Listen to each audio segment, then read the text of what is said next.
Bukayo Saka para Martin Odegaard. Qué bueno el detalle para Bukayo Saka, que levanta la cabeza, busca el espacio para la pierna izquierda. ¡Madre mía, qué golazo! ¡Qué golazo! ¡Qué golazo de Bukayo Saka! Que buscó el espacio y lo acabó encontrando para el zapatazo. Marca el primero, Arsenal 1, Forest 0.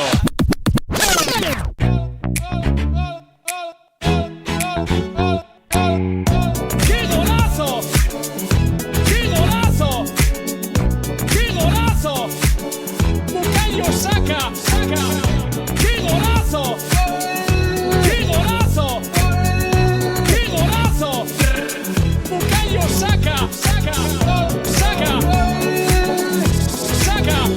qué golazo. This is Arsecast Extra. Hello and welcome to another Arsecast Extra, as always, with James from Gunnerblog. And James, for the first time in quite a while, goodly morning to you. Goodly morning, Andrew. We are so back. Back like opposite of a front. Yeah. That's how back we are. That one guy will be turning in his grave. He died in the intervening period between the last Goodly morning. I can't take it, he said. I just can't take another Goodly morning. Anyway, it's a weirdly morning anyway, because I was just explaining to you we're having some technical issues with Arseblog and Arseblog News, so the site is down. I haven't done the blog yet this morning. Well, I have done the blog, I've written the blog, but I haven't been able to post the blog, and I hope that your notes from the game, you know the way you keep meticulous, detailed notes of the games. Uh-oh. They're not my best notes ever.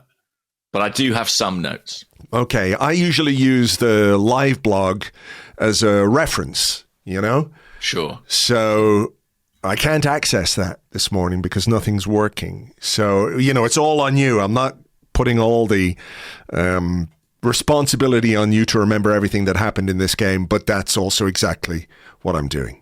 Okay. I can't believe it. PGMOL finally got to the Arseblog servers. That's it. Howard Webb. It's a coordinated attack. Didn't they have, I was out and about yesterday, so I wasn't really paying too much attention, but I thought I saw this morning as I was poking around the internet, some stories about how VAR went on fire or something. Yeah, there was a fire during one of the games yesterday. I forget which one, but the commentary team kind of said, we've just heard that the VAR, Stockley Park, there's been a fire drill. Right. So there is no VAR in play right now. So maybe they assumed that was your arson attempt and this is their tit for tat. That would explain everything. Retaliation. That would explain everything. Anyway, we'll see what happens. Tom is doing his best to try and get everything back online. So apologies to everybody if you haven't been able to access this morning. But we'll get there in the end, hopefully, fingers crossed. Will they still get the podcast? How does that work? Well, that will be, the podcast will still go out because it's a different thing. You know, it's hosted elsewhere. So it will go everywhere into everybody's podcast players, but I won't be able to put the site on... I've just got a message from Tom saying, seems to be back after a reboot. While I'm glad, I have no idea what caused that outage, which is extremely troubling. So there you go. The good news is we're back. Have we been back twice in one podcast? Wow, look, there it is. It's all back. Do you think I should just take 5 minutes here and just post the blog up?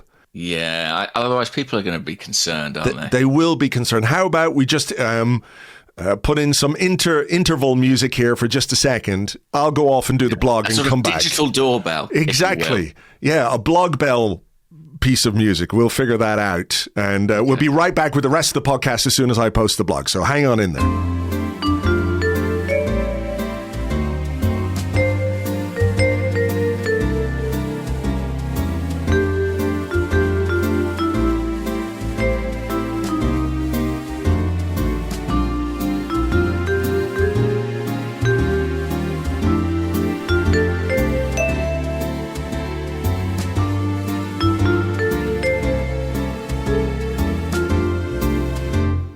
Right, we're back. We're back. So back, Andrew. Back again, like a renegade something, I don't know. a lot of people are upset with us. Oh, no. What did we do now? Well, obviously, we brought the mugs back, right? And with it came the goodly mornings and the Arsenal victories. A lot of people have made the point, should we have done the mugs sooner? I mean, yes, I'll hold my hands up and your hands up and say that it's all our fault. Yeah.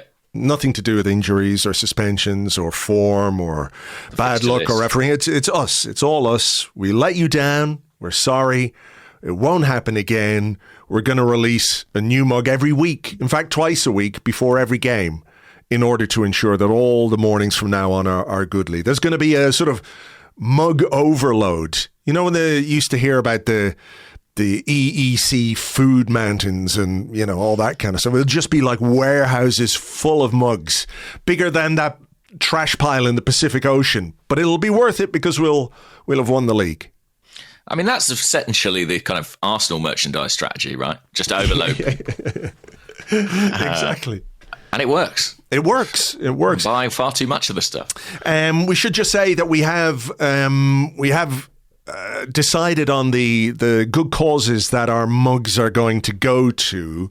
You have chosen children's hospices across London, which is a group of hospices, and mine is a charity called Oscar's Kids, and both of them do incredible work for children with cancer, with illnesses, and for the families of those children as well. So every time you buy a Goodly Morning mug, not only do you guarantee an Arsenal win, you also help these great causes and, kids and families who desperately need all the help that they can get through traumatic and difficult times.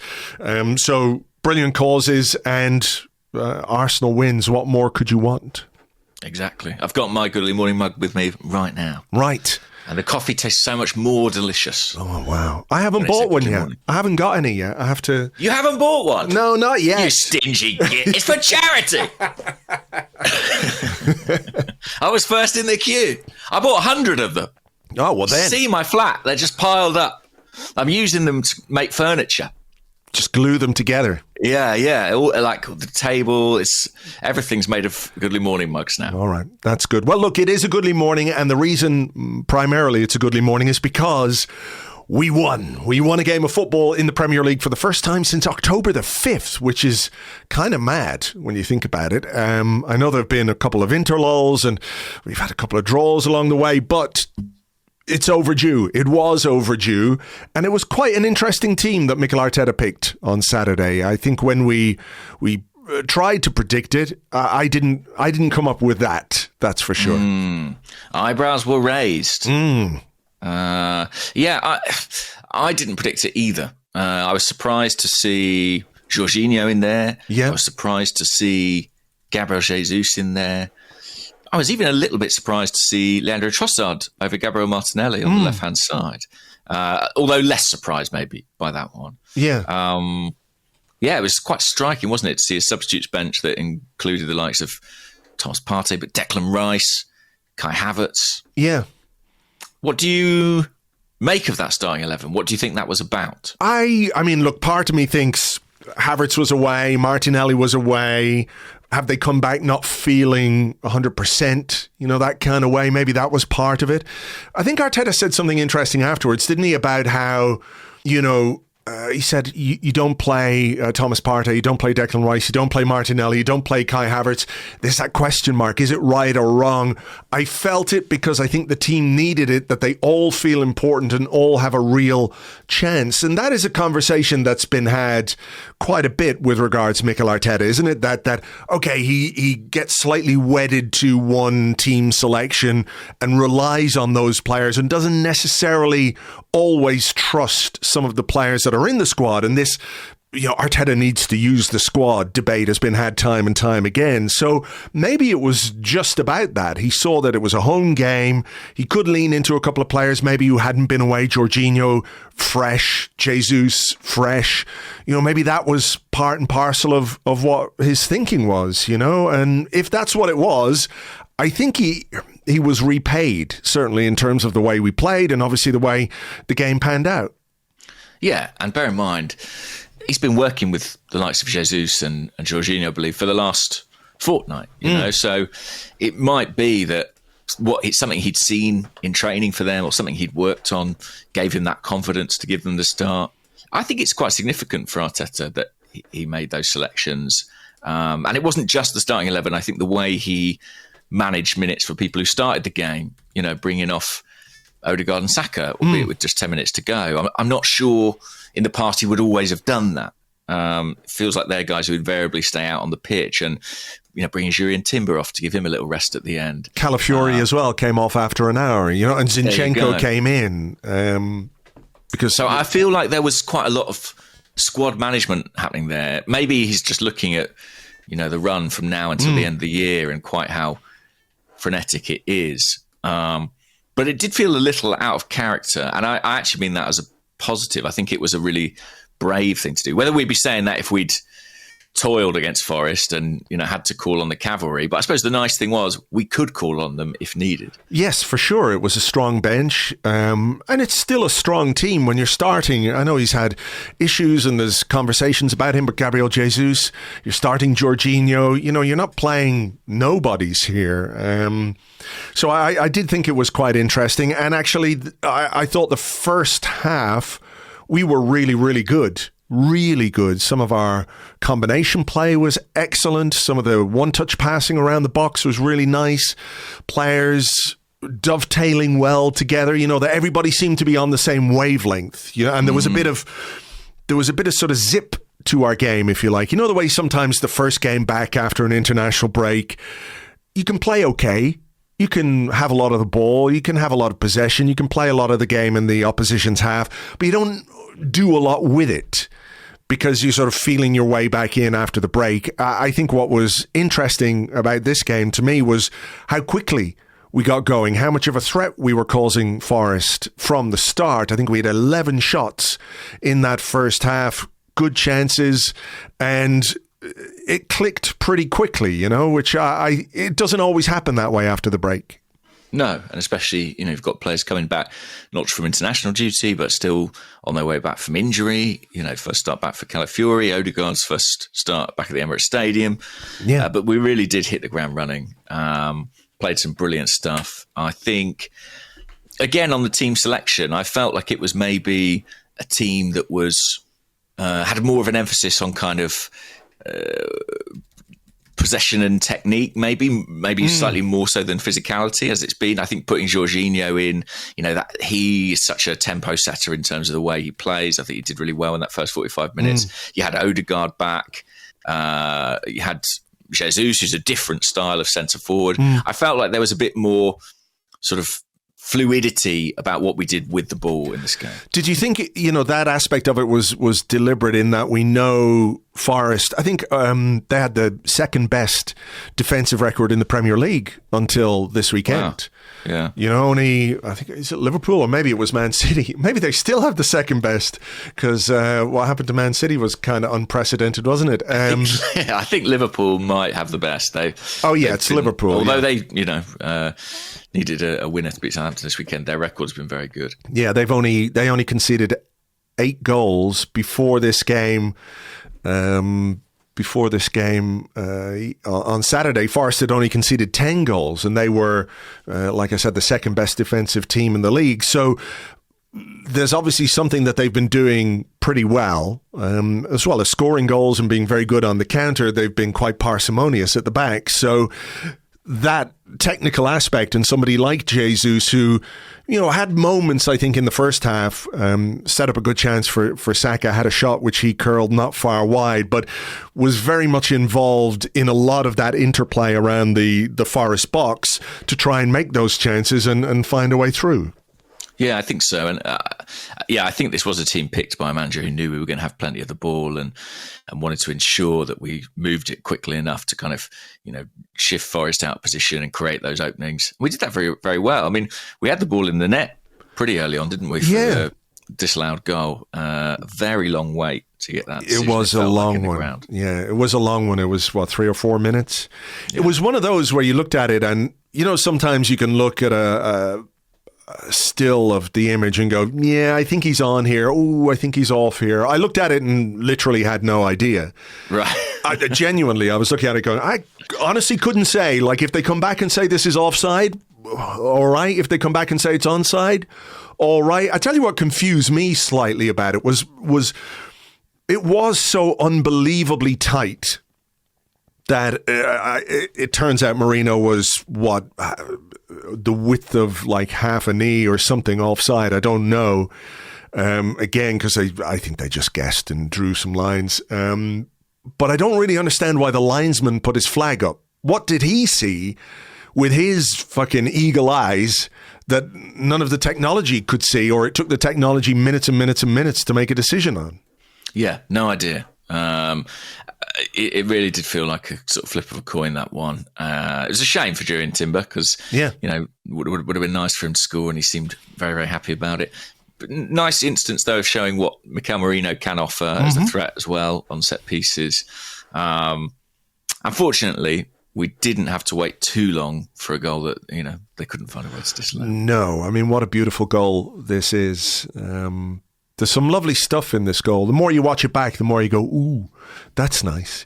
And I think when the Odegaard shot is blocked, because it starts down the left-hand side, I think Trossard plays it across and it goes just behind Calafiori. Odegaard takes a shot and it loops up in the air, rebounds backwards. Jorginho's pass out to Saka, his first-time pass, is really, really good. Like, Saka does extremely well to take it down and get it under control in the box, because it's not an easy ball to take down. But I just think the quickness of that pass from Jorginho plays a big part in what happens next.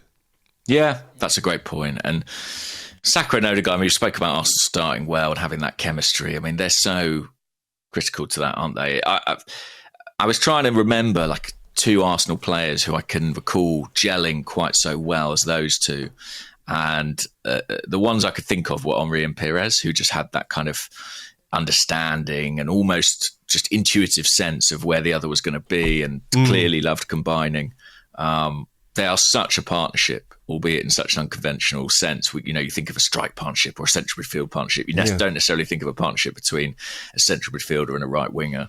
But this goal demonstrated so much of both their ability. I loved Odegaard's sort of cheeky little pass into Saka, and I really appreciated as well that Saka didn't take the shot on straight away, waited for his moment. And as watching it from where I was standing at the other end of the pitch, I was kind of thinking, he's left it too long, but he just found that moment and a brilliant finish. It's an unbelievable finish. And it is one of those, you think, is he going to find space for a shot? And Forest players are obviously trying to defend and block that opportunity. But the fact he just keeps going and just whacks it in from that angle. We talk quite a bit about the need or the desire that we might have as fans for a bit of individuality. Remember, we've talked about someone who can do what Alexis Sanchez used to do for Arsenal. Mm-hmm. That finish and that goal reminded me of Alexis Sanchez in a way. And I think Saka is the player in this squad who has that, or is the closest to that. There's an efficiency to the way he plays and the way he scores goals and the way he delivers. But there's also that other side where I think he can not score out of nothing, but give you the kind of finish that makes you think it's come from nothing. Because there's a lot that happens before. Like you say, that deft Odegaard flick, the Jorginho pass, as I mentioned, Saka running with the ball, keeping it under close control in the box. But that finish is just top class. Yeah, and maybe this isn't a word that we would associate with Saka, but there's a little bit of selfishness in it as well, which I love. Like, if you look at it, when he receives the ball and he's dribbling across goal. Is it Merino? Mikel Merino is open.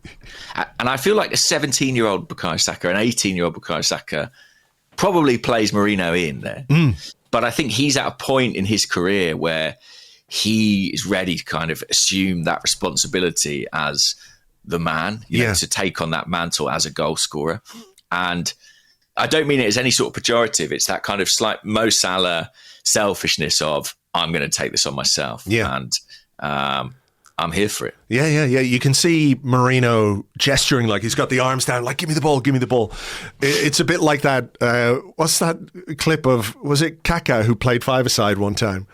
Yeah. And the guy's going, lay it off, Kaka. And then Kaka just goes and scores an unbelievable goal. Yeah, Mourinho goes great straight from sort of gesturing for the ball to celebrate it. Yeah, it is a brilliant goal, a really brilliant goal. And I think a well-timed goal as well, because having had that one disallowed, it was 15 minutes, I think, thereabouts when we scored that goal. It just sort of goes early and gives you the platform to dominate the rest of the half. Definitely. It was exactly what we needed. This is a big game for us against a tough opponent, and it was perfect, really, in terms of sort of opening the game up and maybe relaxing a few minds on and off the pitch. The live blog isn't back yet, so I'm just going to try and use my memory. We did have other chances. There was a save from Saka. Sells that was a brilliant save. It really was. Yeah, it was nice, really nice play as well. Nice layoff from Jesus. There was the Jesus shot I mentioned, which he curled wide. I think it was Jorginho who set him up. What else was there? A Trossard shot which was saved. That's right. Trossard, had that chance in the first couple of minutes as well, which probably should have mentioned, where he might have scored. Timber had a shot from just outside the box, I think, curled it over. We made chances. On the subject of Jesus, I know you spoke about his involvement in sort of the interplay and what we had going on. I just wondered, what did you think of him overall? Because I went to the pub after the game and you chat to a few people and everyone was like, oh, perfect day, perfect game. One thing that was missing maybe was, Jesus. He didn't score, maybe didn't look that great. I felt like he was the guy that people were still, there was some furrowed brows still over him. Yeah, I understand. I think he was quite bright in the first half. Yeah. The issue, of course, is goals. It's now 20 Premier League games without a goal. I did wonder, was part of the reason he was picked for this game because Forest was the team he last scored against. It did feel like a strange coincidence, didn't it? Yeah, football is a bit weird like that. Maybe people have these, I don't know if they're superstitions or whatever, but maybe Arteta thought, okay, Forest at home, Havertz has been away, Martinelli away, I can give Jesus the start and hopefully he'll be able to, get the Premier League goal that I think he really needs. I thought he was bright in the first half, faded a bit in the second half. I think he's facilitated those around him pretty well, all in all, but he just doesn't really have any goal threat at this moment in time. It's just gone completely. Apart from that one shot, as I said, in the first half, which, it was a decent effort, curling effort, but I understand why that conversation was happening in the pub, for sure. Yeah, it's an interesting one. We've got questions on similar themes, so maybe we'll come back to that. Change at half time. Yes. Midfield. Yeah, I felt a bit sorry for Jorginho because I think he was playing well, but I completely understand why Mikel Arteta made that change. Sure. He was on a booking, right? He was on a booking, and I think when you look at all of the bookings in that first half, I think they're all pretty soft. Even the one that the Brighton player got towards the end of the first half, he was just trying to, or the Forest player, yeah. He was just trying to block Trossard playing the ball up the line. It was one of those where I think Trossard kind of kicked him on the follow through. It was a really soft yellow. I think the Jesus yellow was soft. Saka, a bit of high foot, but I don't think he touches him. I think the Jorginho one was really soft as well. I know it's kind of a foul-ish, but I don't know that there's a huge amount of contact. But given what's happened this season and the softness, I was quite worried at halftime that if the referee carried on giving yellow cards for such minor things, that we were going to end up down to 10 men again. And Jorginho, with all due respect to him, felt like the most likely to pick up another yellow just because of age and legs and things like that. You know? And the position that he plays as well. Yes. There's a lot of challenging for the ball in there. It did seem absurd at one stage that we had controlled so much of the game and yet had 3 bookings to Forest's none.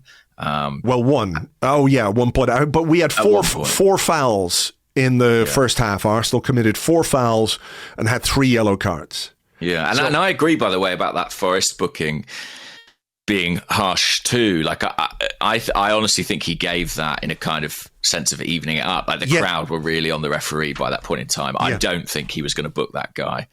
And then the crowd and players really got on his back, and he did. So yeah, I understand Mikel Arteta's wariness. And when you've got as good a substitute as Thomas Partey, or Declan Rice was available as well, why not, right? You get 5 substitutions in the Premier League. Why not take that opportunity? Well, exactly. It's a zero risk strategy after what's happened to us this season. It was only 1-0. Like if something silly happens or the referee decides, a foul that isn't really a yellow card is a second yellow, Arteta's getting pelters for not being alive to the possibility that we could find ourselves down to 10 men again. And as it turned out, it was a substitution that paid dividends, because Thomas Partey scored a very good goal, really excellent finish, whipped it into the far corner, and that's 2-0. And from there, I think you have the platform to really control the game, which is where I think the second half gets quite interesting. Yeah, I thought it was obviously a great finish. I was right behind it, and he is capable of it. I mean, there was an instance late in the game where he went for another one and it went over the bar, and I was like, well, that's the thing with Thomas Partey. You're never quite sure with those long shots. But I saw on Match of the Day 4 of his 7 goals for Arsenal have come from outside the box. I guess that's inevitable given where he plays. But this was a brilliant, brilliant strike. And Saka stat padding there by claiming the assist. 100%, yeah. Yeah, we know he's a fraud. No, it was, and it was just what we needed. Settle, 2-0 puts you in a really strong position. Yeah, I mean, that was 2 or 3 minutes in to the second half? Was it as early as that? Wow. Or maybe 5 minutes in, I'm not sure. I think maybe 5 minutes, something like that. But yeah, it was just what was needed. And then, yeah, I mean, go on. What were you going to say about the remainder of the game?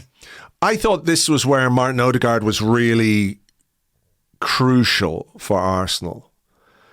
In that, I think what he gives you in the attacking third, we all know. We know the creativity. We know the chemistry with Saka, and that relationship is superb. But when you're 2-0 up at home after the interlull, what you need is the ability to completely control and dictate the pace of the game. And I think what Odegaard does is drop deep, pick up the ball. The opposition are like, well, will we press? If we press, he can find the pass that leaves us open. Yeah. So it forces them backwards. It gives them so much to think about when they need to come forward. They're sort of on the back foot because they're worried about what he can do on the ball. And I think this is where Odegaard's influence isn't always talked about as much. The creativity, the craft, the assists, the final third actions, all of that. We've missed that in a big way, but there is such security to him in possession that at times he was picking it up between the two centre halves. And Forest were like, well, what do we do here? And Arsenal just kept the ball and kept possession, and we didn't dominate quite the same way in the second half as we did in the first half, but we didn't need to. And I think what Odegaard gave the team in the second half was just the security to play with the ball, keep possession, keep Forest at arm's length. I know they came forward a few times, but they didn't really pose us any threat. And I think Odegaard's influence in that aspect of how we controlled that second half was outstanding. For me, anyway. I think Forest had a decent enough spell between our second and third goal, but like you say, it didn't result in many opportunities to score. No. I loved that moment where they played the ball in behind and David Raya was so alert and so on his toes to race out and put it out for a throw in. I just think that shows how switched on players are, even when they've not been particularly busy in a game. And as for Odegaard, there was one moment in I think it was 63rd minute, something like that, right, where he drifted right out to the right-hand side, almost on the touchline, really. And it made me think back to the times where we've seen Kai Havertz doing that and how uncomfortable he's looked and how it hasn't helped us progress the ball. And Odegaard went out to the right, and I think Timber sort of drifted in field. Calafiori turned up in the centre circle, and we were just moving the ball about really well. You could see all the cogs turning, all the players kind of shifting their position based on the phase of play. And it just, in that little passage of play, of build up from the back and kind of, I thought, we might be getting somewhere here. You know, we look like ourselves again. Yeah. And it was brilliant to see. And I think I don't wish to oversimplify it, but I think it's kind of been demonstrated that he is the difference. He is the key. I think without him, we find it extremely difficult to do what it is Mikel Arteta wants to do. Yeah, I mean, his influence is it can't be understated. And as I said, it goes beyond what he offers the team from a creative point of view. It also influences how we play and how we protect a lead. You know, a 2-0 lead, comfortable at home. Forest had, a header maybe once, and there was one shot, I think, that got blocked. Might have been actually a Forest player who blocked it. We don't quite know what was going to happen there, but they didn't have a shot on target the whole game. And they did have to come out a bit in the second half. And I wondered, like, when they did come forward, there was a lot of green grass in behind them. And I did wonder if Arteta might bring on Martinelli, if he might bring on Havertz to try and exploit those spaces in behind. But, you know, he had an idea, I think, what he wanted to do with his substitutes. Calafiori lasted an hour. Zinchenko came on. He took Timber off towards the end. Odegaard, 80 minutes thereabouts. And he felt comfortable, obviously, in taking him off with 10 minutes to go to put Sterling and Ethan Nwaneri on for Odegaard and Saka with about 10 minutes to go. Yeah. And that, again, was a substitute which paid dividends. Nwaneri's first, it was almost like what he did against Leicester, wasn't it? It was like carbon copy of picking the ball up, running towards the edge of the box and taking a shot. But he didn't have to wait too long for his very first Premier League goal. Combining with Sterling again, I think Forest were a bit unhappy with the drop ball situation. I've not seen that. Yeah, that I'll have to look back at that. What happened? There was a pass that hit the referee, so he had to drop the ball. Yeah, he sort of stopped a counter-attack from us, yeah. And he just sort of dropped the ball. I think Partey played it forward to Nwaneri, and it could have been Ryan Yates, the Forest player, who was standing there going, fuck, you could have given me a second, ref. Right. But when you look at the replay, actually, if Yates had really, really tried to get back to Nwaneri, he could have. If he'd really sprinted, he could have got back and tackled Nwaneri before the ball came back to him from Sterling. So I don't have any sympathy whatsoever for those complaints. Yeah, and it was well worked and a really neat finish at the near post from Nwaneri. And what can you say? I mean, I feel like every challenge that is laid down before him, he seems to rise to at the minute. It's kind of becoming, we're becoming very accepting of his level of talent that he's now scored in the Premier League at 17 years old. But that is quite an unusual and extraordinary thing. Yeah. And, I'm very, very excited about what we've got on our hands here. Yeah, we have a question about Ethan Nwaneri. So I think we should probably leave that until part 2. Yes. And go into that in a bit more detail. But it is quite something, isn't it, that this 17-year-old is our third highest scorer this season in all competitions with just 230 minutes of playing time to his name. Wow, I hadn't looked at it from that perspective, but you're absolutely right. Yeah.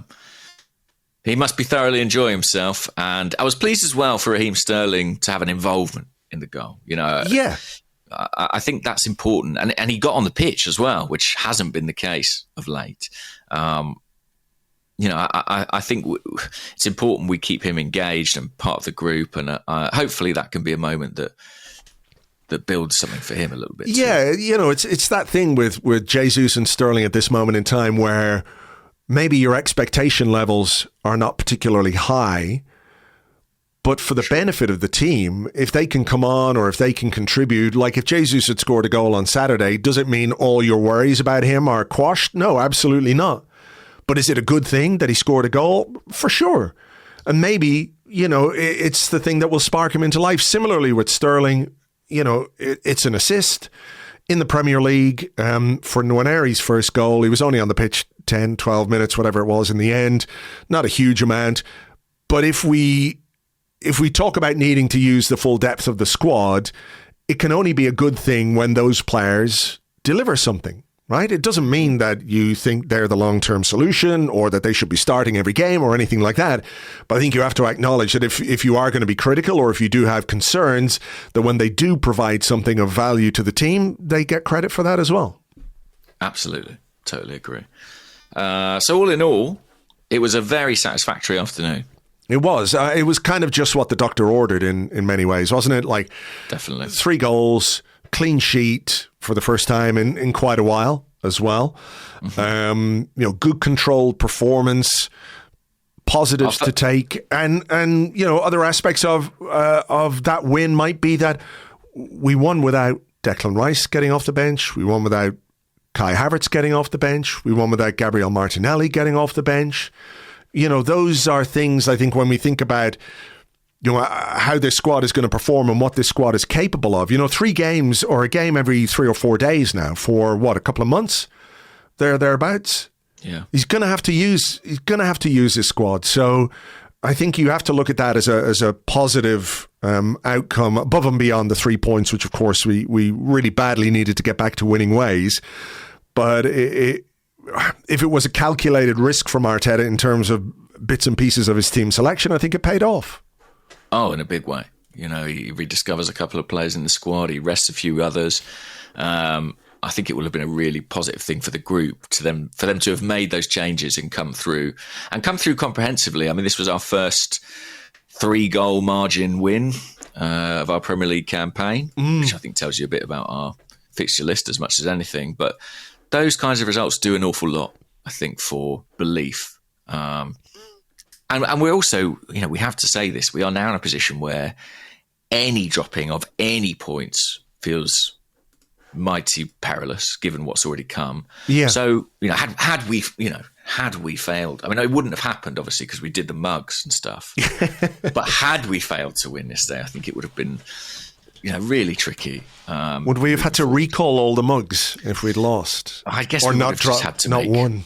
More mugs, just keep making mugs. Just slightly turns. A slightly bigger mug each time until you have, exponentially it grows. You've got a mug the size of the Grand Canyon. Yeah. We start with those big Sports Direct mugs. Have you ever seen a big Sports Direct mug? No. Oh, I think people in England will have them. If you've ever shopped in a Sports Direct, which I confess I have, I think there's a certain spending limit where they give you a giant mug. And I swear, like in the noughties, there wasn't a household in Britain that didn't have one. Right. So anyway, that's a future project, the Arseblog Sports Direct size mug. But really, really pleased. I mean, are we going to talk a bit about the other results? I mean, there's one other result in particular that followed ours on Saturday evening. Yeah. I mean, that was mad. Were you watching it? Yeah. So I was in the pub, and the pub in question didn't have televisions. So I was just sort of getting texts or people telling me, and I was kind of in disbelief. I know Spurs have had a good record against City, and I know City aren't what they were, but 4-0, Andrew. It was kind of crazy to watch because City were, in the first 10 minutes, kind of everything you would expect Man City to be. Dominant, had chances. Haaland missed a really good opportunity to put them ahead, which maybe set the tone. And then fucking Dickie Darts player James Maddison, has his 10 out of 10 performance of the season. And City just looked all over the place. They looked old. They looked tired. They looked disorganized. They got taken to the cleaners by Spurs. Mad. They look old and they look young, in the wrong places, I think. Their midfield 3, because they lost Kovacic as well, didn't they, along with Rodri. So it was something like Gundogan, Rico Lewis, and somebody else that I'd remember thinking, I'm not massively convinced by this. Was it? Maybe it was Bernardo. I don't know. But it just doesn't have the same, it doesn't have the same aura quite as previous Man City teams. And it was Bernardo Silva. Yeah. It was Bernardo, yeah. But I just think, when you think of how physical this league can be, Gundogan, Lewis and Bernardo, for me, that wasn't going to be enough. And Spurs, to their credit, they were all right going forward. They were right going forward, and they seem to take full advantage. They have some kind of hoodoo over Man City, don't they? They seem to, yeah. I don't know what it is. That's twice in the last... Well, City have lost 5 in a row, and defeats to Tottenham are bookending those 5 at this moment in time. Yeah. They lost in the EFL Cup, and then who else did they lose to? They lost to Bournemouth. They were beaten 4-1 away at Sporting. Pay attention, Arsenal. They lost 2-1 to Brighton and then lost 4-0 to Manchester City. I think what's fascinating about this is that, well, I was watching that game going, you absolute cunts. You couldn't have done this once in the second half of last season? Just once? Tell me about it. That was the thing that was most annoying. Beyond watching Tottenham being happy, it was like, are you fucking bastards? Why they've got a real hoodoo over City, except when it doesn't suit them. Yeah, exactly. Or when it might suit us. That's more the point, I think. Yeah. It genuinely has blown my mind a little bit. Like, I've regarded City as this kind of juggernaut, for so long, and seeing this degree of vulnerability, it's really striking. And I think it's great for us, obviously. The points difference between us and City is now just 1, right? Albeit in quite a tight section of the league. I think you've got City, Chelsea, Arsenal and Brighton all within a point of each other. Liverpool streaking away, although not entirely convincing, you'd have to say. Didn't see the game against Southampton, but I heard they were a little bit fortunate. Southampton did Southampton things, Andrew. That they're sort of infuriating to watch because they do play some good stuff, but they also play at absolutely the wrong moments at times and play themselves into trouble a lot. Yes, they gave away a goal like that. They gave away a penalty for a handball that felt quite unnecessary, a massive mistake from a keeper in there. 3 big individual errors essentially contributed to the goals. And with that one, I think I saw Elliot skeeting about this. Skeeting? What's skeeting. That? Oh, is that what they call... I gather that's the terminology that's been applied to posting on Blue Sky. Let's never use that ever again. I said it in inverted commas, to be clear. Sure, it's not part of my vernacular. I heard it, but it sounds kind of gross. Yeah. If you went to the doctor and said, I was away on a stag weekend and now I'm skeeting, doctor. He'd go, oh, yeah, I know what that is. You better... here's some antibiotics.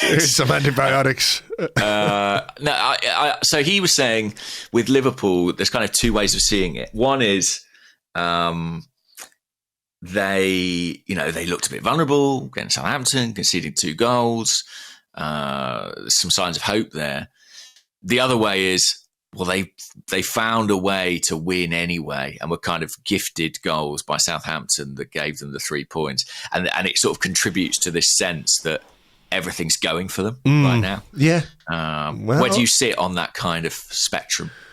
I think you can just sort of get carried away on momentum. Yeah, it's happened to us. That's the thing. We know the power of momentum. I think we had like a question about this, but seeing as we're talking about it, we might as well have a look. Let me see if I can find it. I don't know if it was on the Discord or if it was on Blue Sky. Boom, boom, boom. Yeah, Greg Justum. Says, does this Liverpool season remind you of Arsenal 22-23, where we didn't have the depth to sustain it? They won games in an unsustainable way, and ultimately they didn't have enough to win the league. I think there are some parallels to that, albeit I would say from an attacking perspective, I think they certainly have the depth. It's whether or not from a midfield defensive situation they'll be able to sustain it. But I think what they are at this moment in time is just rolling along on this wave of goodwill, momentum, and winning begets winning begets winning, Yeah, I mean, the other difference I think between them and us a couple of years ago is they've done it before, a lot of these players. Yeah. I think, that stands them in good stead. It's going to be a really fascinating few weeks. City versus Liverpool next weekend. Yeah. Is it at Anfield? It is, yeah. Anfield. I mean, Liverpool will be absolutely wetting their lips, won't they? Potentially. I mean, could you think of a better time to play Manchester City in the past 5 years? I'm not sure. And if Liverpool win that one, what are they now? 8 points clear, so they'll be 11 clear of Manchester City, which is, even by City's capabilities of overhauling people is a huge gap. It does make you think, if Liverpool are going to show any vulnerabilities at any point, maybe for all our concerns, with the run of games that we've got coming up, we could be the team potentially to capitalise, right? Yeah, we just got to keep winning. We're the big scary. Can we be the big scary juggernaut coming behind them? Maybe so, and maybe it might suit us to be, the team that's chasing rather than the team out in front, which, that's a position we've been in a couple of times and haven't been able to capitalise on. So maybe just sort of low key, but, as we've said before, our margin for error is pretty small at this point. So we've just got to keep winning and see what happens. I think Liverpool will inevitably have a blip at some point in their season, no question. I think they'll have a little run of form. All it takes is a couple of draws even to see the gap close a bit, and then pressure starts to mount. And if we can stay on their coattails, then who knows? But a long way to go.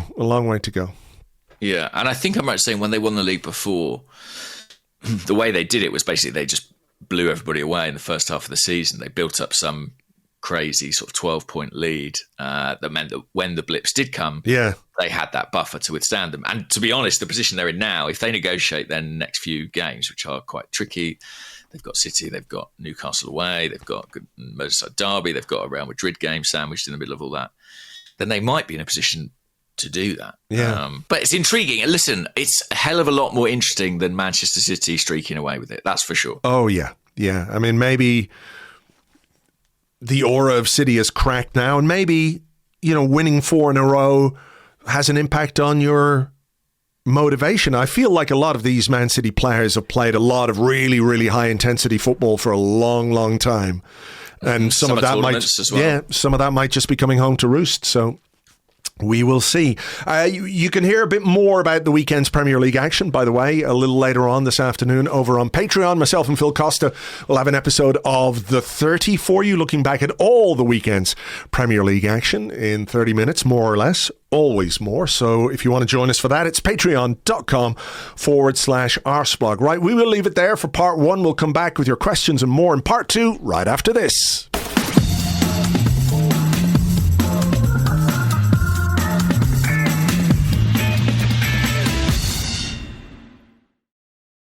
Welcome back to the Arsecast Extra. This is part 2 of the show where we answer the questions that you sent to us on Blue Sky at Arseblog and at Gunnerblog. Just do the @ thing. You'll find it over on Blue Sky there without the horrible, gross word. We'll be posting there. So we'll take your questions on Blue Sky from now on, not on Threads, because Threads is just kind of bad for real-time anything. So we've decided Blue Sky is a platform for that. So if you want to follow us over there, please do, and send us your questions there, as well as on the Arseblog Discord chat server, which you get access to if you are an Arseblog member on Patreon. Would you like to go first? Yeah. Why not? Okay. Because this sort of carries on a little bit the conversation we're having at the end of part 1. It's from Raya Deep Mountain Kai. And they say, "Goodly morning, gents. How annoyed are you that City have had their meltdown this season rather than in one of the last 2 seasons when it would have made us champions?" Well, like I said, that did occur to me when I was watching the game on Saturday evening. It just made me hate them even more. Sure. I didn't think it was possible, but it absolutely did. It's a real double-edged sword, isn't it? In that you always want Manchester City to lose. Like, I always want them to lose, but I don't like seeing Tottenham happy at the same time. But is it worth the trade-off? I don't know. But yeah, I think it is in this instance. I was kind of, before the game, I was of the mind of like, maybe a draw is good because, I don't want to see either side win. But seeing Man City humbled like that. humiliated. Yes. Stay humbled, stay humiliated. Stay humiliated. My message. Yeah. Stay humiliated. I hope that's what Mikel Arteta says to Erling Haaland next time they meet on the pitch. But yeah, I think that was worth anything, really. I think it was just a terrific sight. I am a bit annoyed. I mean, they did have little wobbles, in each of the last couple of seasons. Nothing on this scale. No. I think it's the first time in Guardiola's career he's lost 5 in a row. Yeah. It's a lot of games to lose in a row. Mm-hmm. I don't know if Mikel Arteta's had that experience yet in his career. Touch wood. Well, I hope he doesn't. I don't remember Arsenal doing it ever. 5 defeats in a row. Orbinho. Put out the Orbinho call. Yeah. But anyway, I do feel a bit annoyed, but I also sort of share your view that part of the reason this is happening is kind of the cumulative effect of fatigue and declining motivation and age. Like, I sort of think this could only have happened to City now, if that makes any sense. Yeah. I hope it keeps happening, but I hope next weekend they do take some points off Liverpool. Oh, do you? Right. So yeah. So what are you? I think somebody here. I'd like a draw. Desmond Dex preferred result. Draw for you. Draw. Yeah. Yeah. I mean, Desmond said I can see pros and cons for all scenarios. A lot of Arsenal fans I've spoken to are like, do we want a City win there just because we need someone to reel Liverpool back in? Draw would be fine, I think. I would also be on the side of a draw. Just looking at the table. Yeah. I think that would suit us best. I think, this isn't Liverpool's blip, right? No. They're flying. And so I don't think a draw with City... What am I trying to say there? No idea.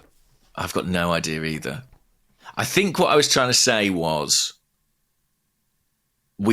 I think we can count on them dropping points at other points in the season. Okay. I don't think we need them to lose all 3 this weekend. I think failing to gain that extra 2 for both clubs is what would suit us best. Yeah, I would tend to agree with that. We can look back. We can look back in May and say, remember back in November when... Is it November or is it December this weekend? What is it? It's still November. Still November. But just. Remember the arse end of November when Man City plucky little Manchester City managed to take 2 points off high-flying Liverpool, and we thought, maybe. And that turned out to be the thing that was enough for Arsenal to go on and win the league. We'll remember that fondly. I can't wait to do that podcast. Oh, me too. What about this one from Docker, who's at milesbrasher.bsky.social, who says, good morning. During the last press conference, Arteta made a point of saying there was more energy in the team as they were training with 19 and not 12 players. Should we be worried that the players struggle to be as motivated when there's less competition? Interesting question. I have to say that's not how I interpreted that comment. I thought that was more about fatigue. When you've got less players, the demands on that small group is more. Therefore, the energy is depleted. Yeah. Did you take it that way, or did you see it as a... I thought maybe a little bit of both. In that, obviously, if you are training with a smaller group of players, the sessions are not likely to be as competitive. Because if you have 12 players and 11 of them are going to play at the weekend, whereas if you have 19 players, there's guys battling for a place in the team. Yeah. You know, that's the thing. The training ground dynamic we think of as, well, they're going to do their drills, they're going to do this, they're going to prepare, they're going to organize, they're going to work on the tactics. But like how you train during the week could get you a place in the team for the weekend, you know? And if you think about our successful teams, you know, particularly the Invincibles, there are so many stories about the level of training, you know, how intense, how competitive it was, you know, Thierry Henry's battles against Martin Keown. Jens Lehmann killing everyone. Exactly. So I guess that is a dimension to it as well that I hadn't really considered. Listen, it must just be a huge relief for Mikel Arteta to have some players back to work with, have a decent-sized squad to work with. And I think, as we said at the top, his selection and his decisions yesterday suggest that he wants to keep it that way desperately, and he's prepared to kind of make some concessions. I think what it also told us was that there are players who are featuring at the weekends who are not training during the week. Oh yeah, you know, so there's guys who are barely fit enough to play, but we need them, so they're playing. But you know, in order to recover and be available for the weekend, they're sitting on the sidelines, or they're having rehab, or they're getting, you know, whatever. Rather than being involved. Have been one of those, for example. Yeah, I would imagine. I would speculate Declan Rice could have been one of those as well. Yeah, indeed. I mean, yeah, can't be comfortable playing football with a broken toe. No. So yeah, I wasn't surprised that he was spared on Saturday. But I'm intrigued to see what he does with the team for Lisbon on. Is it Tuesday night? Yeah, tomorrow night. I think we'll see some changes. All right. You know, is it as simple as Rice and Havertz will come back in? Martinelli might come in. Yeah, could be. I mean, Partey could come back in as well. If Rice isn't 100% again, you know, I think what this game told us was the game against Forest. You know, if we'd really needed Declan Rice or Martinelli or Kai Havertz, I think they would have got on. So it might be a case that the same applies, or, you know, in one or two positions, the same might apply, where they're on the bench if we need them. But if we don't, then they might just sit this one out and be, you know, take the rest and take the rehab and take the benefit of not playing. Do you think the selection for Forest tells you anything about how Mikel or the club regard this Sporting Lisbon game or the Champions League? Do you think it shows a particular focus or emphasis? I don't know, because Forest was the game we really, really had to win. Mm-hmm. Like, we really had to win. There is margin for error in the Champions League. There isn't and wasn't any margin for error in the Premier League based on what's happened so far. So that's why I think it was interesting. That's why I think that team selection really was quite interesting. It's how we see that applied over the course of the next 2 or 3 months that's going to be absolutely fascinating, though. When you look at let me look at our fixtures. You know, there are some games where you think, okay, we will be able to rotate a little bit. Let's see. Yeah. We've got Fulham. We've got Everton at home. We've got Monaco at home. We've got Palace at home. We've got Palace away.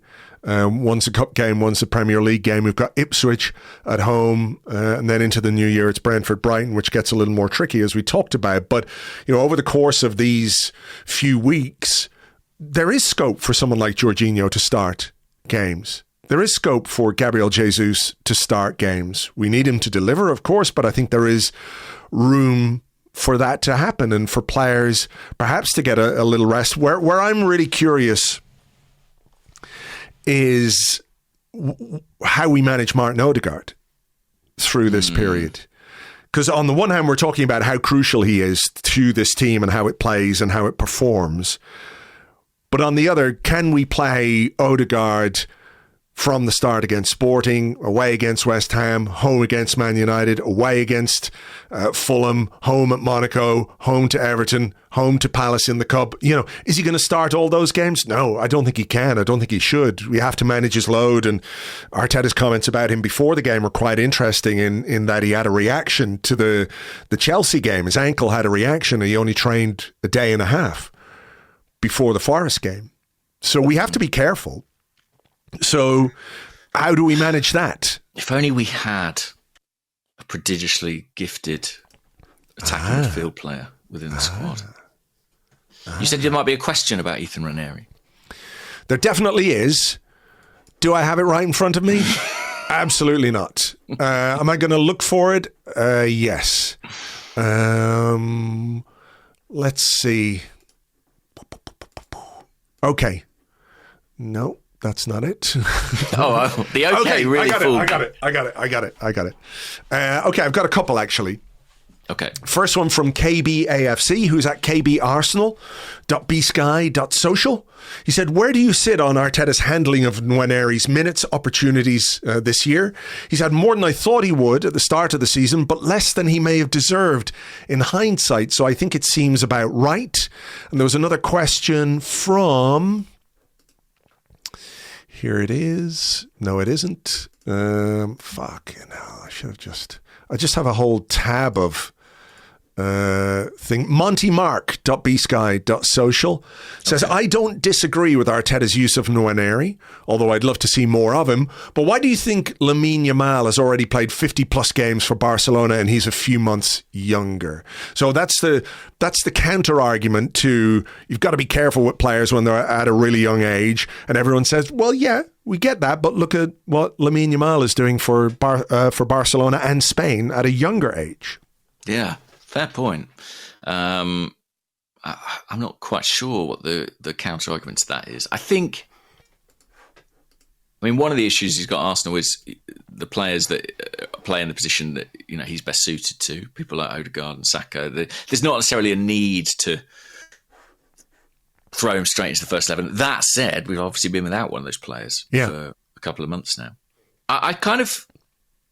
The first question about how much he's played, it's been more than I anticipated as well.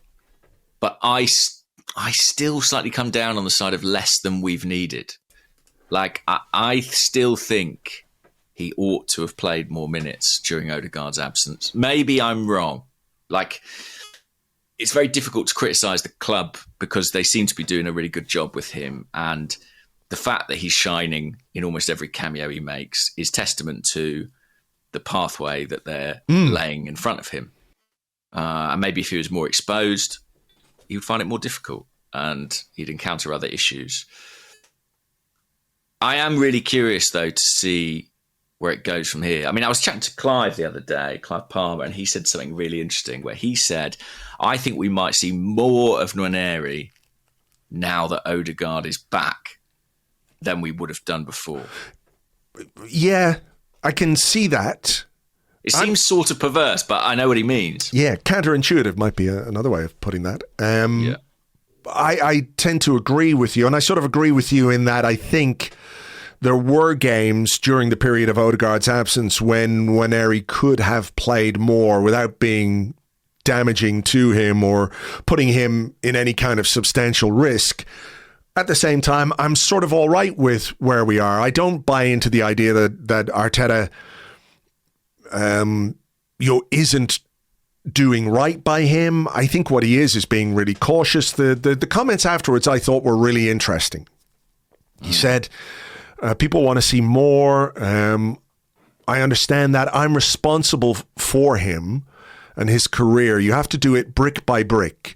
Today he put in another brick. Now we have to put in the cement, make sure it doesn't get dry so he can put another brick, then a layer, then a brick, blah, blah, blah. And if you just put brick, it won't work. A lot of stuff about bricks. A lot of stuff about bricks.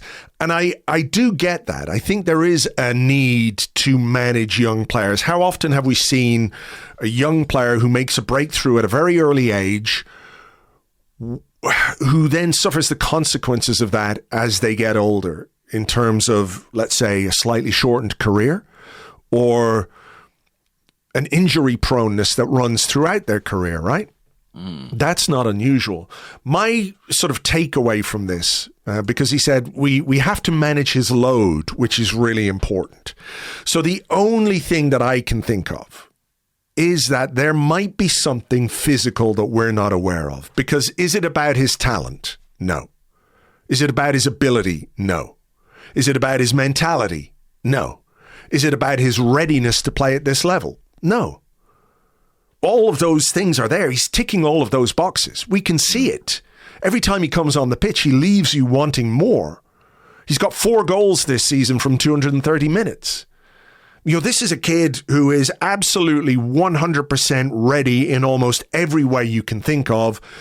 So the only credible explanation I can think of for a lack of playing time is that they are being cautious with him because there might be a physical thing that we're not privy to that they are and they're aware of.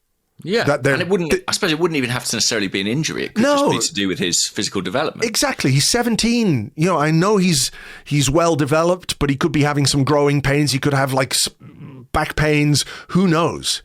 You know, that's not unusual for just normal people, and even less unusual for professional athletes playing at the very highest level of one of the most demanding sports there is, you know? Yeah. So that's the only reason I can think of. And we're never going to know that. Arteta's not going to say to us, well, he's got this little issue, that little issue. But if you read between the lines, that must surely be the explanation. And I think you speak about managing Martin Odegaard. You know, Nwaneri does provide us an opportunity to do that in the last 10, 15 minutes of games. Yeah. And that's perfect for him, really, to be stepping into the first team in that role. With all the zip and electricity he brings, I think he really thrives against tiring defences too. We've seen that more than once. So I think that makes sense. There are a few games on the horizon which I'm looking at and thinking, I'll be curious to see if he gets a start. Obviously, Palace in the Cup, I expect him to play that one. Yeah. But maybe there are one or two others in that run of league games that you mentioned. Maybe if we win in Sport against Lisbon, I never know what to call them. Sporting Club de Portugal or something like that. Just Sporting will do, I think. Sporting will do, yeah. You know, maybe the final home game is against Monaco. Is that right? Mm-hmm. Maybe he pushes himself into contention for that. Do we have another home game?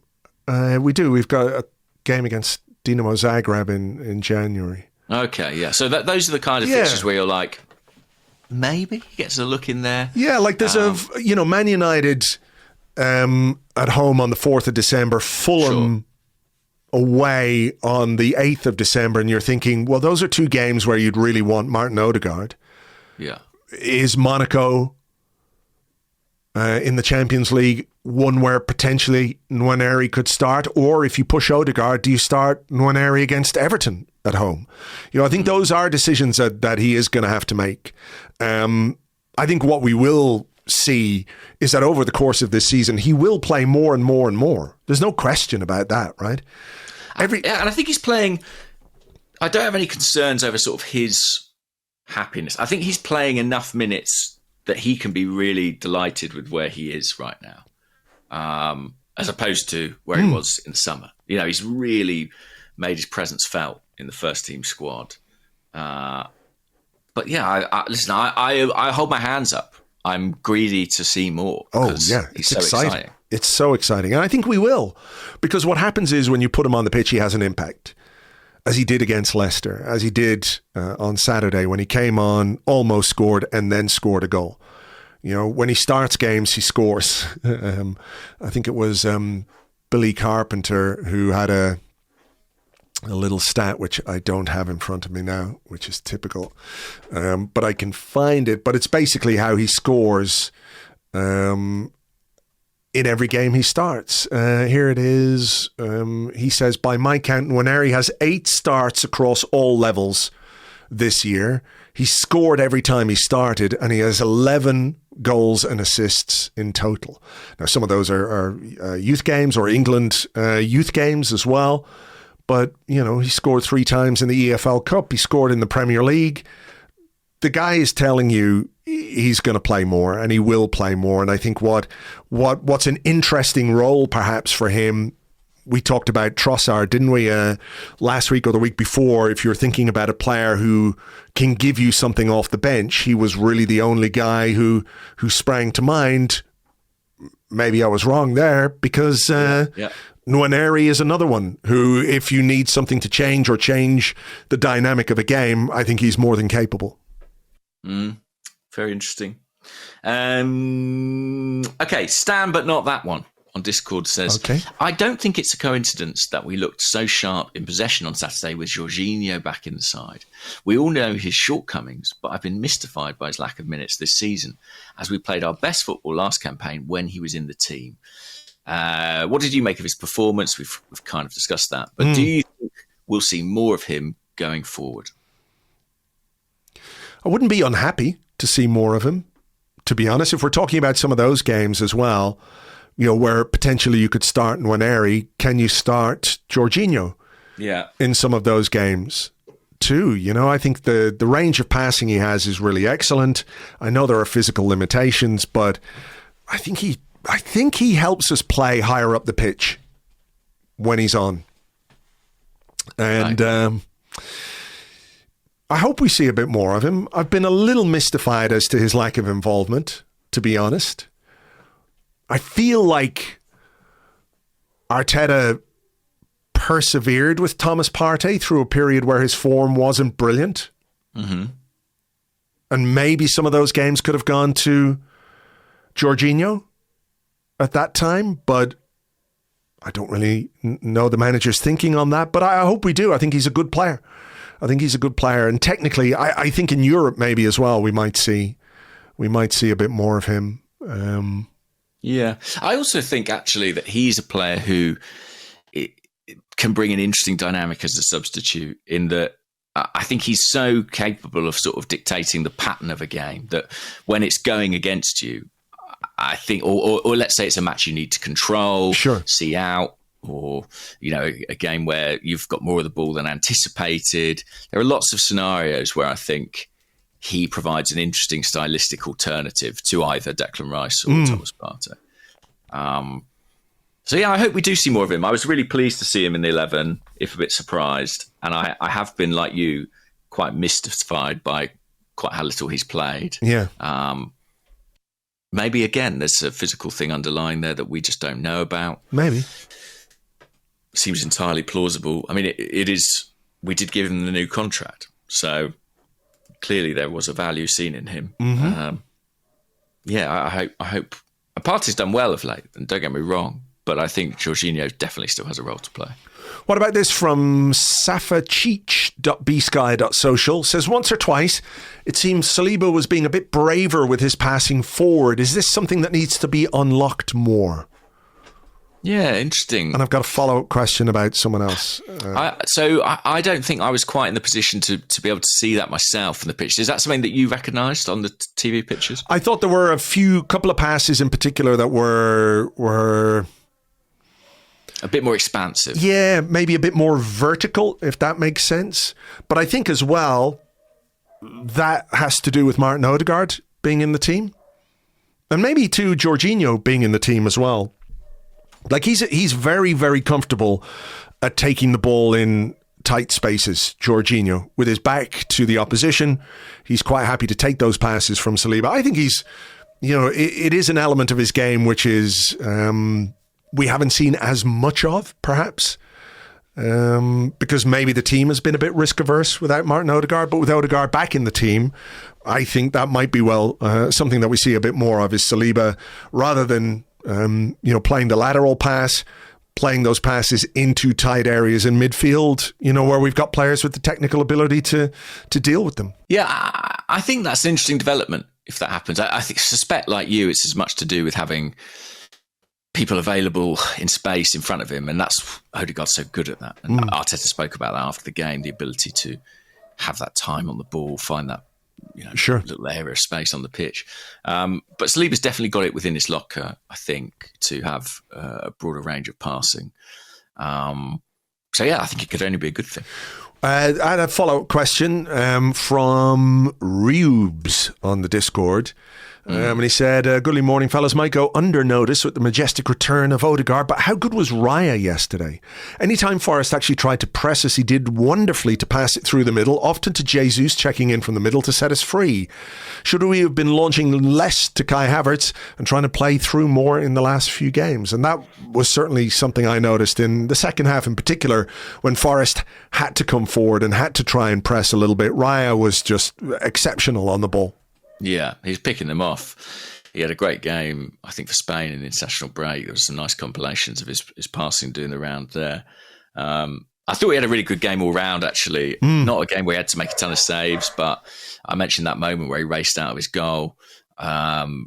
His positioning in those situations is very aggressive, but he always commits fully and ensures that he deals with it. So solid on crosses. We've spoken about that many times, but yeah, his distribution very good. And I do think the fact that he was sort of passing it out from the back more rather than going long contributed to this idea that there was kind of a greater emphasis on a more technical style from Arsenal in this game, a style more about keeping possession of the ball and looking after it than maybe, looking to win duels and find margins. And I think that's healthy. I think that's something we've been lacking. And if you have a team that's got Raya, Saliba, Jorginho, Odegaard, Jesus through the spine, it sort of dictates the style you're going to play. Yeah. I'm not saying we'll see that every game, but I think for this occasion it was the right one. And he's having an excellent season, David Raya. He's on course for a very good campaign, even if he's not quite racking up the clean sheets like he did last season. What about this from Tio on the Discord? Says, how do you see Arteta giving rest to Timber and Calafiori without Ben White in the upcoming period with 2 games a week until January? And, Arteta sounding a pretty negative note about Ben White. In terms of the absence, he said it's going to be months for Ben White after his knee surgery. And Simon Desborough over on Blue Sky, who's at simon-desborough.bsky.social, he said, after reading Tim Stillman's blog about Zinchenko this week, are you surprised he was given some game time, especially after Miles Lewis-Skelly has been preferred in recent games as the sub to come on? Have we perhaps invented Arteta's antipathy towards him, and what value may he still see in Zinchenko? I don't think I've ever sort of subscribed to the idea there was any antipathy from Arteta towards Zinchenko.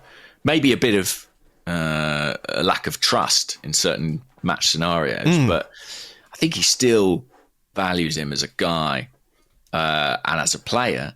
Was I surprised to see him involved? Well, I suppose no, because of the first question. We have Julian Timber, we have Calafiori, but we don't currently have Ben White. I think the best case scenario is sort of early January, turn of the year for him. Might be longer.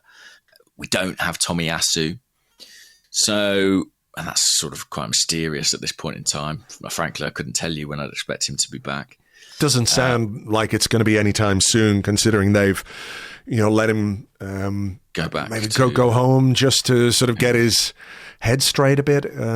He's obviously suffering from an injury, but I think there's obviously a psychological element to that as well for players. They don't want to be injured. They want to play. They want to be involved. And, having come back, played 5 minutes and then got injured again, it must be kind of devastating for him. Yeah, really tough. So I think Zinchenko, I was so surprised to see him involved. No, he had a good game for Ukraine by all accounts during the break.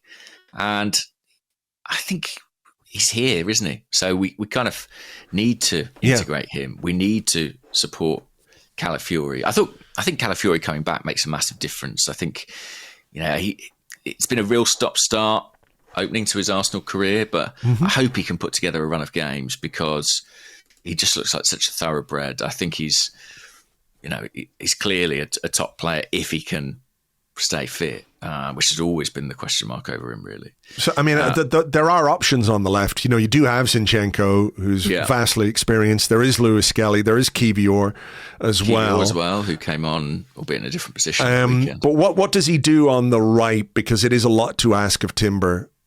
Is it as simple as when Timber can't play, Partey plays there, and you use Jorginho and you use your central midfield depth to cover that? Yeah, you got Declan Rice as well, who can cover for Partey and hold in midfield. I think so. What did he do? Because I couldn't tell because I was behind the opposite goal, as it were.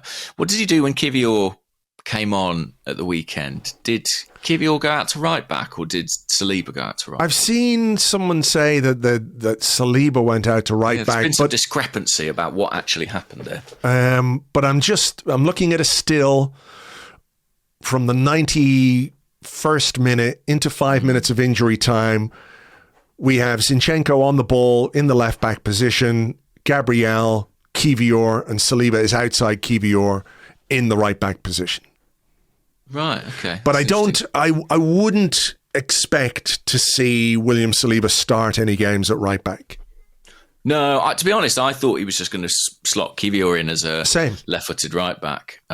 He's done it with Calafiori, and at that point in the game, we could afford that degree of risk.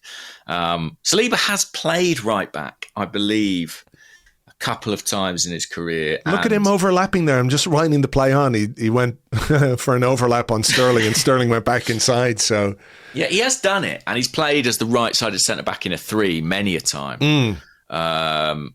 which is effectively what that Arsenal defensive unit is at times. You know, if you've got a Zinchenko, it's almost like a 3 and then a 1. But I don't expect to see him starting games there. I think if we needed to rest Timber, and we probably will need to rest Timber at different points in time, I think Partey. And at a push, I think Calafiori could do it. And I think Arteta has shown he's prepared to do it in certain circumstances. I know it's unusual. For some reason, it's much more unusual to see a left-footed right back than a right-footed left back. It's just one of those odd truisms, like in football, about like having 2 left-footed centre halves. But I think Calafiori is able enough to do it if required. For all the hype over Ethan Nwaneri, and understandably so, and as much as I think it's good to reintegrate Zinchenko and have his experience there, I hope we see some of Miles Lewis-Skelly as well. Obviously, he'll have the earmark that Crystal Palace game, no doubt, in the Carabao Cup. But maybe Zinchenko will feel he's got a case. He obviously started the last League Cup game with Lewis-Skelly on the bench, so it remains to be seen how that plays out. We'll have to wait and see. I think it's your question. Yeah, what forgot? I had the same one about Zinchenko. We kind of touched on this, but I think it's worth discussing again. Derek Murphy, did either Jesus and or Sterling impress you enough on Saturday, or make you believe either will have a prominent place in the team for the rest of the season, or are they just looking like break glass in case of emergency players?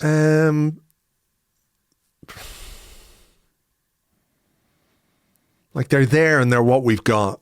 Are there small green shoots? Maybe. Very small. I think with Sterling, I'm still of a mind that it's the sort of most instructive thing has been that we've not seen him. But in terms of what he can produce on the pitch, I don't think we have seen enough yet to really be able to make a clear judgment. No, I mean, the judgment I'm making is the fact that he hasn't been on the pitch. Yeah. And that's fair. I understand that. And the manager's reasonings for that. And I accept as well, it's difficult to be a bit part player. It's difficult to have an influence when you come on with 10, 15 minutes to go. But he got an assist. I kind of feel more... Maybe I'm just sort of a bit more fatigued by the Gabriel Jesus situation. I kind of have more hope, being candid, that Jesus might have a spell or a run where he can really contribute. With Jesus, as we spoke about in part 1, the goal threat is so diminished and it's been over such a protracted period. Yeah, it's hard to feel confident. I don't have much hope of that turning around, I have to be honest. And I've been wrong many times, and I may well be wrong again, and I'd be delighted to be wrong. Mm-hmm. But if you're asking me how I feel, a sort of emotional gut take, then that's kind of how I see it right now. So people will be looking at January to see if we do anything. We had quite a few questions about this guy. One from the Discord, tafcad.g says, sneaky Mateus Cunha bid in January to bolster the attack? I saw, a couple of people asked about Cunha, didn't they? Yeah. He had another good weekend. Oh, the goals he scored, holy cow. He's a really good player. That first goal was like, if you just for a perfect second fused Dennis Bergkamp and Thierry Henry together. The touch, the second touch, the finish, oh, beautiful. It was a brilliant goal. I have to say, Arsenal, so it's 2023, he left Atletico Madrid. And Arsenal had some conversations about him at that time, as far as I'm aware. Bear in mind, he would have been a younger player then. I think he would have been about 23. And, I think he's a player who is liked. He's a very Gabriel Jesus-y player, I would say. That's true. That's true. For better and worse. Like, I know he scored brilliant goals at the weekend. He's having a good season in goal-scoring terms. And his record for the Brazilian under-23 team is extraordinary. But I think most Wolves fan would concede he's not a natural goal scorer. Like, he misses chances. He makes them too, because he's an individualist and he's got, brilliant footwork and dribbling ability and all those things. So, it's not a bad shout. It's not a bad shout. Yeah, I like him, I have to say. He's a fun player to watch. He's very fun to watch. Quite why Wolves would let him go, I don't know. Not in January. I wouldn't see it in January, no chance. They look like they're gearing up for a relegation fight, and he is the sort of player who can be a difference maker in that situation. He could be a bit like Carlos Tevez was for West Ham, someone who has the capacity to lift you out of that kind of trouble. But he works really hard, he presses well, he's got a ton of individual ability. I would say, I do firmly of the opinion he's not really a goal scorer. If that's what people are looking for, a sort of penalty box poacher, I don't think he is that guy. But he's a couple of years younger than Gabriel Jesus and very similar stylistically.